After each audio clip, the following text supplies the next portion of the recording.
तीन फोर्स एक साथ लग रहा हो और उसका रिजल्टेंट हो 0, उस स्थिति में प्रत्येक फोर्स और अन्य दो फोर्स के बीच का जो साइन ऑफ एंगल होगा उसका रेशियो हमेशा कांस्टेंट होता है। यानी if 3 forces act simultaneously at a point and their resultant is 0, then the ratio of each force with the sign of angle between other two forces always remains constant। ये कहलाता है Lammy theorem. That is क्या लिखेंगे तो P divided by sine beta equal to Q divided by sine gamma equal to R divided by sine alpha. यानी देखो P लिए तो इन दोनों के बीच का एंगल जो है बीटा उसका साइन लिए तो P बाई साइन बीटा हो गया। Q लिए तो इन दोनों के बीच का एंगल हो गया गामा तो साइन गामा लिए Q बाई साइन गामा, और R लिए तो इन दोनों के बीच का एंगल है अल्फा उसका साइन लिए तो हो गया R by sine alpha. From the given figure find the tension यानी forces in the rope connected between two poles. G 10 metre per second square use करना है। यहाँ पर एक बॉडी लटका जिसका मास है 50 किलोग्राम। साइन 100 डिग्री का वैल्यू ये हो जाएगा 0.985 लगभग, ठीक है ना, मान के चलते हैं। और साइन 110 डिग्री का वैल्यू 0.94 लगभग मान लो। मास है 50 किलोग्राम तो अर्थ के द्वारा जो फोर्स लगेगा ना उसके वेट के बराबर होगा। वेट यानी भार कहते हो। तो ये हो जाएगा 50G और 50G का मतलब इसको मान लो, इसको फोर्स F3 मान लेते हैं। ये हो जाएगा 50 × 10 यानी 500 न्यूटन। तो उस बॉडी के कारण जो फोर्स लग रहा है कितना 500 न्यूटन लग रहा है। बाकी दो फोर्स दिखाया गया। अब सुन लो ध्यान से, देखो ये जो 10 डिग्री है तो अगर इस पूरे एंगल को लिखोगे ये वाला पूरा एंगल तो 90 + 10 कितना हो जाएगा 100, और ये हो जाएगा 9, ये पूरा 90, इसमें 20 जोड़ दोगे तो ये हो जाएगा कितना है ना 110 डिग्री। अब ज़रा गौर से देखना, ये जो वर्टिकल पोल देख रहे हो ना और ये दोनों आपस में क्या है पैरेलल यानी समांतर है। तो अल्टरनेट इंटीरियर एंगल इक्वल होगा, एकांतर कोण बराबर होता है। तो वो 100 तो ये कितना हो जाएगा 100 डिग्री, वो 110 तो ये कितना हो जाएगा 110। अब तुम जानते हो किसी पॉइंट पर पूरा एंगल कितना होता है 360, तो 360 होता है, पूरा 360 होता है। 360 में इन दोनों को जोड़ के माइनस कर दो तो कितना बचेगा 150 यानी 150 डिग्री हो गया। अब देखो तो लैमी थ्योरम की तरह हो गया, 3 फोर्स लग रहा है और सबके बीच का एंगल ही पता चल गया। तो लैमी थ्योरम से यहाँ से चलेंगे फ्रॉम लैमीज थ्योरम।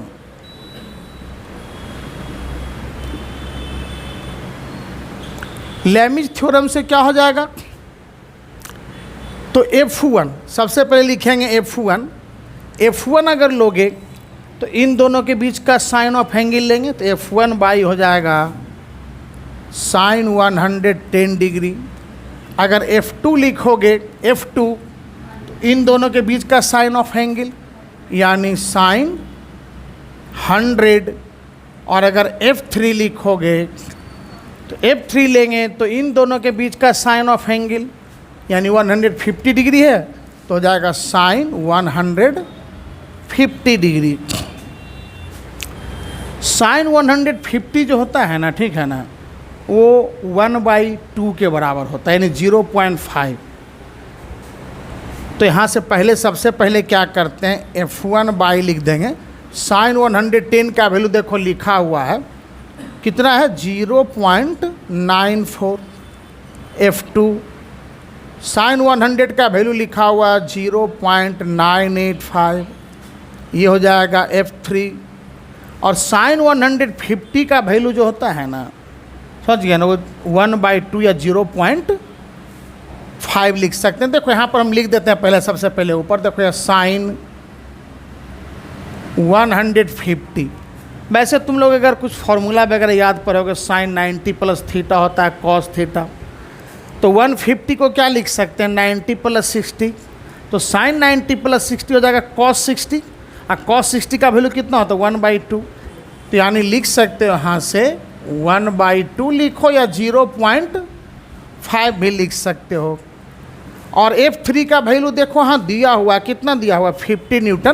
तो एक काम करते हैं यहाँ पर इसके जगह पर पुट कर देते हैं, सॉरी 500 है, कितना है 500 न्यूटन। तो F3 का वैल्यू दिया हुआ 500 न्यूटन।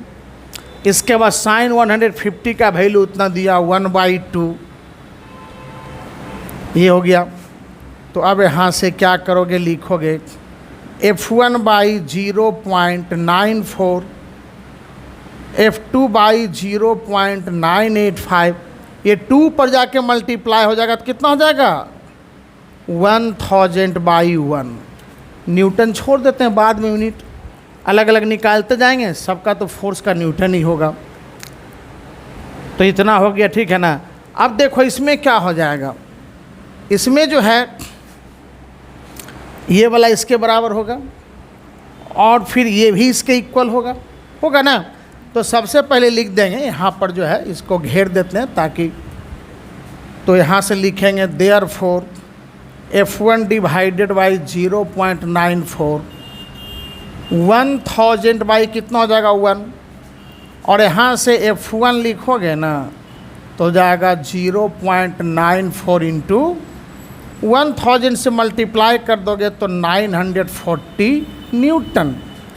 उसी तरह से लिखेंगे F2 बाई 0.985 इक्वल टू 1000/1, और F2 कितना हो जाएगा, तो मल्टीप्लाई कर देंगे तो 0.985 इंटू 1000 यानी 985 न्यूटन। देखो डॉट प्रोडक्ट और scalar product of two vectors, दो वेक्टर लिए ए वेक्टर एंड बी वेक्टर, यहाँ से परपेंडिकुलर ड्रॉ किए तो बी वेक्टर का जो कंपोनेंट हो गया बी कॉस थीटा किसके लॉन्ग, ए वेक्टर के लॉन्ग। तो यही बी कॉस थीटा और ए का जो मैग्नीट्यूड होगा ना ए वेक्टर का, इन्हीं दोनों का प्रोडक्ट कहलाता है डॉट प्रोडक्ट। यानी dot product of two vectors A vector and B vector is defined as A vector dot B vector is equal to magnitude of A vector into magnitude of B vector into cos theta, या लिखेंगे A vector dot B vector is equal to A B cos theta. इसी का देखो example देख रहे हैं, work यानी W से डिनोट करते हैं, और ये होता है फोर्स इंटू डिस्प्लेसमेंट। W का फॉर्मूला यानी वर्क का फॉर्मूला होता है एफ एस कॉस थीटा। अब देखो ए बी कॉस थीटा को कैसे लिखें, A vector dot B vector, तो इसको लिखेंगे F vector dot S vector. तो इसका मतलब हो जाएगा W is equal to A vector dot S vector. उसी तरह से देखो एक और एग्जाम्पल ले सकते हैं, ठीक है ना, पावर। तो पावर को P से डिनोट करते हैं, और P के लिए जो फॉर्मूला होता है एफ भी कॉस थीटा, एफ भी कॉस थीटा। पावर को याद होगा, तुम लोग पढ़े होगे, रेट ऑफ डूइंग वर्क, यानी पावर को शक्ति कहते हैं, कार्य करने की दर को ही शक्ति कहते हैं। Rate of doing work is power, is called power. तो यहाँ पर ध्यान से देखो W दिया हुआ है एफ एस कॉस थीटा, अगर इसी को डिफ्रेंशिएट करोगे ना तो F रह जाएगा, और ds/dt होता है वेलोसिटी, कॉस थीटा रह जाएगा। अब इसी चीज़ को अगर लिखना होगा डॉट प्रोडक्ट के रूप में तो P हो जाएगा ए वेक्टर डॉट भी वेक्टर। तो ये डॉट प्रोडक्ट का कुछ एग्जाम्पल हो गया। Properties of dot product of vectors. अब डॉट प्रोडक्ट का कुछ खास प्रॉपर्टी है, समझ गए ना, बारी बारी से लिखेंगे। पहला प्रॉपर्टी जो होता है ना, अगर दो वेक्टर उसका डॉट प्रोडक्ट कम्यूटेटिव लॉ को फॉलो करता है, यानी A vector dot B vector किसके बराबर हो जाएगा, B vector dot A vector, ठीक है। A vector dot B vector equal to B vector dot A vector, यानी कम्यूटेटिव, हिंदी में कहते हो क्रम विनिमय नियम। किसको क्या कहते हैं, इसको क्रम विनिमय, मतलब क्रम को बदल दिए, ठीक है ना, इसे वो कहते हैं कम्यूटेटिव लॉ। तो पहला प्रॉपर्टी है it follows commutative law, that is A vector dot B vector equal to हो जाएगा B vector dot A vector. देखो कैसे, ए डॉट बी क्या हो जाएगा, ए बी कॉस थीटा, और बी डॉट ए क्या होगा, बी ए कॉस थीटा, मतलब ए बी कॉस थीटा।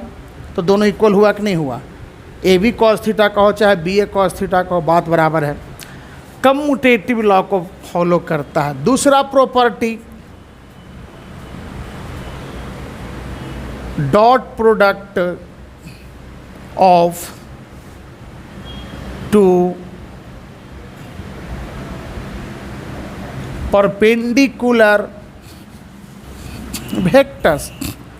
अगर दो परपेंडिकुलर वेक्टर लेते हो, ठीक है ना, जैसे मान लेते हैं if A vector perpendicular to B vector, then theta कितना हो जाएगा 90 डिग्री, और थीटा 90, तो कॉस थीटा का वैल्यू कितना है ना, क्योंकि कॉस 90 होता है 0।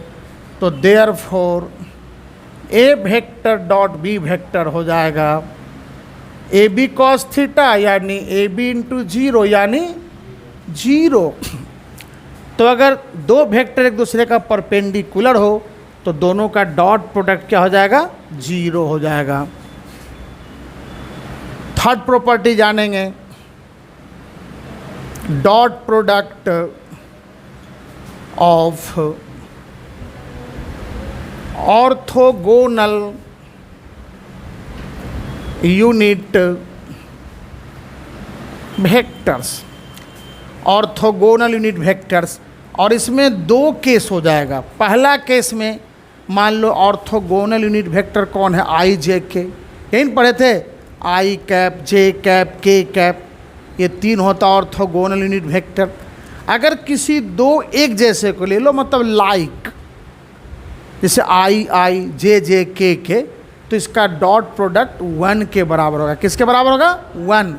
यानी अगर दो हम लोग लेते हैं यूनिट वेक्टर, कोई भी दो यूनिट वेक्टर लेते हैं एक जैसा लाइक, तो उसका डॉट प्रोडक्ट 1 होता है। यानी पहला हो जाएगा dot product of two like unit vectors is equal to 1, that is I cap dot I cap 1, J cap dot J cap 1 and K cap dot K cap 1। देखो इसका बगल में प्रूफ लिख देते हैं। जैसे मान लो किसी एक को ये तुम लोग X axis, Y axis, Z axis जानते हो, ये ऑरिजिन हो गया। X axis, Y axis, Z axis.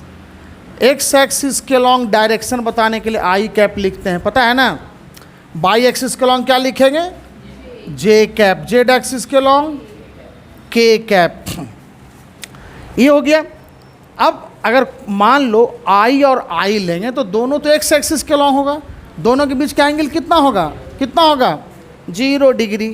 तो यहाँ से लिखोगे angle between I cap and I cap ये हो जाएगा theta is equal to 0 degree, और इस स्थिति से कॉस थीटा, कॉस 0 डिग्री का वैल्यू 1, तो देयरफॉर यहाँ से लिखोगे I cap dot I cap, ये हो जाएगा magnitude of I cap into magnitude of I cap cos theta, और ये हो जाएगा 1 इंटू 1 इंटू 1, वैल्यू कितना आ गया 1।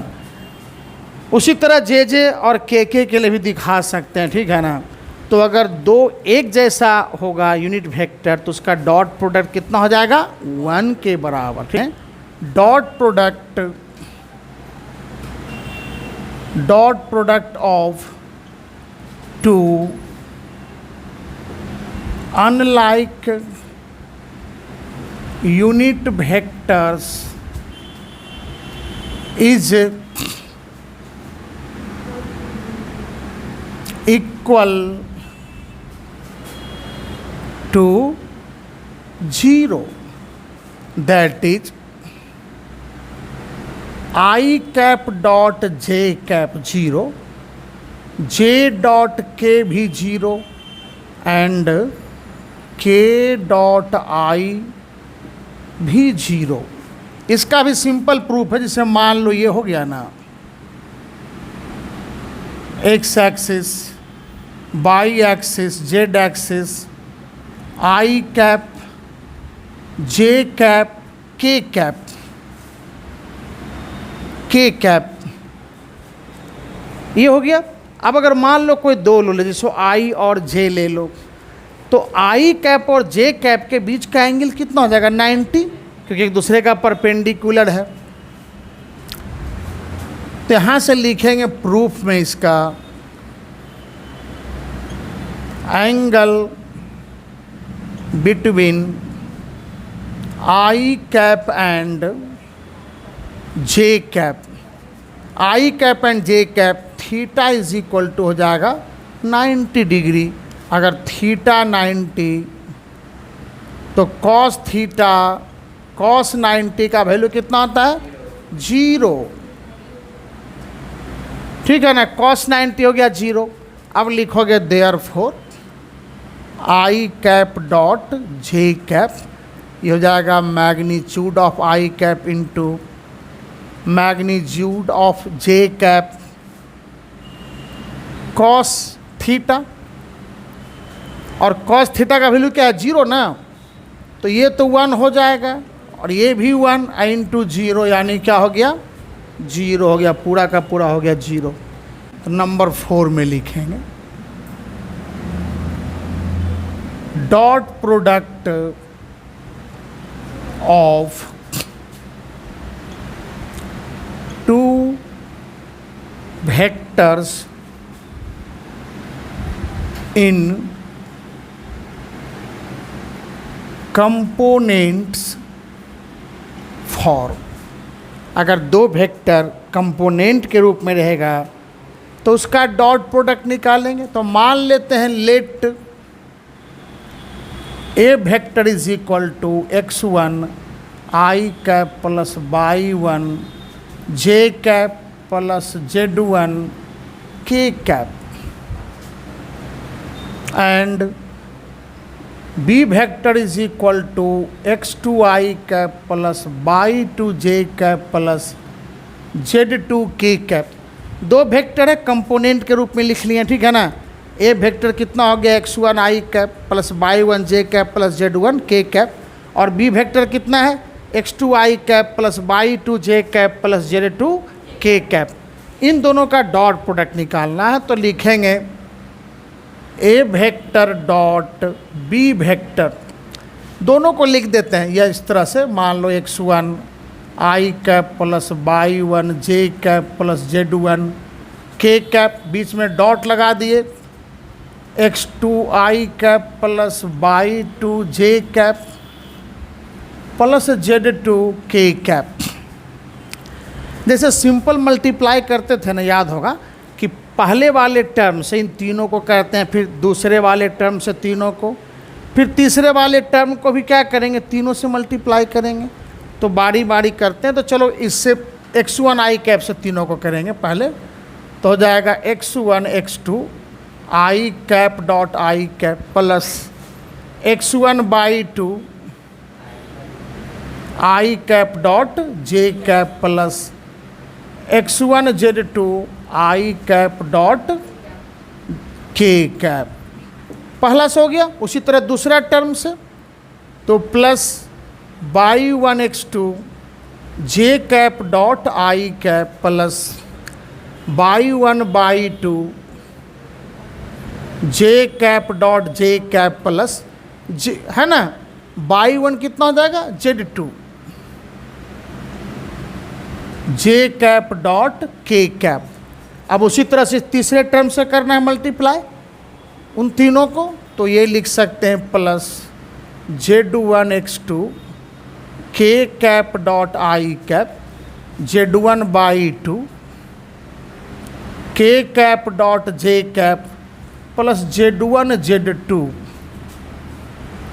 के कैप डॉट के कैप।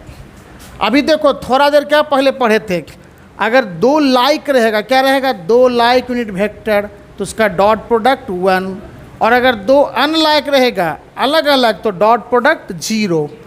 तो देखो ये तो 1 हो जाएगा, ठीक है ना, तो यहाँ से लिख देंगे x1 x2 इंटू 1 प्लस ये सब अलग अलग है 0, तो x1/2 into 0 plus x1 z2 into 0, फिर प्लस करके लिख देते हैं y1 x2 इंटू 0 अलग अलग है अनलाइक है, तो प्लस y1/2 लाइक है तो हो जाएगा 1, इसमें भी अलग अलग है तो plus y1 z2 into 0 z1 x2 unlike तो 0 z1/2 यहाँ भी 0 हो जाएगा, और प्लस z1 z2 इंटू 1, तो 0 वाला को छोड़ देंगे ना, और यहाँ से लिखेंगे A vector dot B vector. 0 करोगे तो सब 0 से मल्टीप्लाई होने के बाद सब 0, जो बचेगा 1 वाला उसी को लिखेंगे। तो x1 x2 कहने का मतलब देख लो फिर से, यहाँ पर जो है ना जितना भी 0 से मल्टीप्लाई हो रहा है वो 0 हो जाएगा, तो लिखने को ज़रूरत नहीं ना है, 1 से जो मल्टीप्लाई होगा वो रहेगा, उसको लिखेंगे x1 x2, इसमें क्या हो जाएगा y1/2, इसमें कितना बचेगा z1 z2, तो ये हो गया फॉर्मूला, ठीक है ना। अगर दो वेक्टर है कंपोनेंट के रूप में तो उसका डॉट प्रोडक्ट हो जाएगा x1 x2 plus y1/2 plus z1 z2। Point लिखेंगे projection of a vector along another vector, projection of a vector along another vector, ठीक है ना। तो इसमें देखो फिगर सबसे पहले एक बनाते हैं, ये मान लो एक फिगर बना लिए इस तरह से, ये मान लेते हैं ए, ये हो गया बी, और ये पॉइंट को ओ मान लेते हैं, इस एंगल को थीटा मान लेते हैं। यहाँ से अगर परपेंडिकुलर ड्रॉ करोगे ना इस तरह से, समझ गए ना, इसको मान लेते हैं सी। ये देखो ओ ए को मान लो ए वेक्टर और ओ बी को मान लेते हैं क्या बी वेक्टर, ये मान लिए बी वेक्टर ओ बी को। सबसे पहले यहाँ से देखो जो बी से सी परपेंडिकुलर डाले हैं तो बी वेक्टर का कंपोनेंट कितना हो जाएगा बी कॉस थीटा। सिंपल तरीका है कंपोनेंट निकालने का, ठीक है ना। देखो ये एंगल के बगल वाला साइड को क्या कहते हैं बेस, और ये राइट एंगल के सामने वाला हाइपोटेनस यानी ये आधार और ये कर्ण, और तीसरा ये परपेंडिकुलर यानी लंब हो गया। तो अगर ओ सी बाई ओ बी लिखोगे ना, देखो ये कैसे आप बगल में लिख देते हैं, इसे मान लो ओ सी बाई ओ बी, तो बेस बाय हाइपोटेनस क्या होता है कॉस थीटा होता है। यहाँ से ओ सी लिखेंगे तो ओ बी कॉस थीटा, और वो भी किसके बराबर है, magnitude of B vector cos theta, यानी बी कॉस थीटा हो गया, ठीक है ना। उसी तरह से मान लो अगर यहाँ से परपेंडिकुलर ड्रॉ कर दो, इस तरह से यहाँ से परपेंडिकुलर ये ड्रॉ कर दिए, समझ गए। तो ये भी देखो, ये परपेंडिकुलर हो गया तो राइट एंगल के सामने वाला हाइपोटेनस हो जाएगा। और इस केस में ओ बी जो निकल जाएगा ना, ये मान लो यहाँ से, चलिए ये इस पॉइंट तक हम लोग मान लेते हैं डी, क्या मान लेंगे यहाँ पर, डी मान लेते हैं। तो ये हो जाएगा कितना, ए कॉस थीटा, यानी ए वेक्टर का कंपोनेंट क्या हो गया, ए कॉस थीटा, किसके अलोंग, बी के अलोंग। तो यहाँ पर जो है ना projection of A vector, actually projection of vector क्या होता है, किसी वेक्टर का जो प्रोजेक्शन लिखते हैं तो एक्चुअली उसका कंपोनेंट लिखते हैं, कंपोनेंट दूसरे वेक्टर के अलोंग। तो इसका कंपोनेंट दूसरे के अलोंग हो गया ए कॉस थीटा। उसी तरह बी वेक्टर का जो कंपोनेंट हो गया ए वेक्टर के अलोंग कितना हो गया, बी कॉस थीटा। माने वहाँ पर भी इसी तरीके से निकालें, ठीक है ना। वहाँ पर भी लिखोगे ना तो देखो ओ डी बाई ओ ए हो जाएगा, और ये भी हो जाएगा कॉस थीटा, ओ डी हो जाएगा ओ ए कॉस थीटा। ओ ए कितना है, magnitude of A vector cos theta, यानी ए कॉस थीटा होगा ना। देखो सिंपल सा, मतलब जो ट्रिगोनोमेट्री पढ़े हो ना, मतलब क्लास 10 तक जो पढ़े थे या 11 में मान लो अगर जो जिसका मैथ होगा पढ़ रहे होगे, तो सिंपल यहाँ पर क्या है, मतलब बेस बाई हाइपोटेनस, आधार बाई कर्ण को कॉस कहते हैं, तो उसी के आधार पर यहाँ पर लिख दिए ओ डी बाई ओ ए, तो हो गया कॉस थीटा, ओ डी लिख दिए तो हो जाएगा उधर जाके ओ A multiply O A cos theta. ओ ए कितना है, तो ओ ए वेक्टर लिखेंगे तो ए वेक्टर, और ओ ए लिखेंगे तो ए वेक्टर का मैग्नीट्यूड हो गया, और इसका मैग्नीट्यूड लिखेंगे तो ए लिखेंगे ए कॉस थीटा। अब तुम लोग एक फॉर्मूला पढ़े थे, याद करो सीन सभी, A vector dot B vector equal to A B cos theta. ये dot product of two vector का डिफिनीशन हो गया। यहाँ से बारी बारी से लिखेंगे, यानी projection of A vector along B vector, A vector का प्रोजेक्शन बी के अलोंग कितना है, ए कॉस थीटा। क्या है, ए कॉस थीटा। अगर यहाँ से ए कॉस थीटा निकालोगे तो क्या हो जाएगा, यहाँ से बचेगा A vector dot B vector by B. उसी तरह से लिखोगे projection of B vector along A vector, B vector का प्रोजेक्शन ए वेक्टर के अलोंग कितना है, बी कॉस थीटा। देख रहे हो ना, तो ये लिखेंगे बी कॉस थीटा, और यहाँ से बी कॉस थीटा लिखोगे तो हो जाएगा A vector dot B vector divided by A. तो ये हो गया फॉर्मूला।